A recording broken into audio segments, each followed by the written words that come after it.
3 সোজা থাকবে, পাটা সোজা কর, ওই পিছনের পায়ের সাথে প্যারালাল সোজা থাকবে। পা বেঁকে যাচ্ছে কেন? আরো সোজা হবে, আরো সোজা, আরো সোজা। ব্যাস, চলো আবার চলো। 1 2 3। সামনে তাকাও, সামনে তাকাও সবাই, বোলার আসছে সামনে, বোলার সব সামনে দিয়ে যাবে। ভেরি গুড, চলো আবার চলো।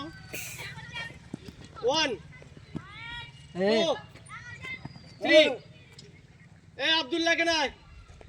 এগোচ্ছি এগোচ্ছি এগোচ্ছি বে 1 কোণের সাথে বেরিয়ে গেছে চলো 2 3। ভেরি গুড, এর ঠিক হয়েছে। তোমার একটুখানি সামনের পায়ে আসতে হবে, পিছনের পায়ে যাচ্ছে। চলো আবার চলো। ওদের ছেলে ছেলে ওইখানে মাছ। 1 হ্যাঁ ডাইরেক্ট 2 3। পিছনের পা আর একটু বড় পা বাড়াতে পারিস নেতা। নিচে থেকে ওইখানে ঢোকা। চলো ব্যাক কর। এখন নিচে থেকে রানা পেয়ে দাঁড়া।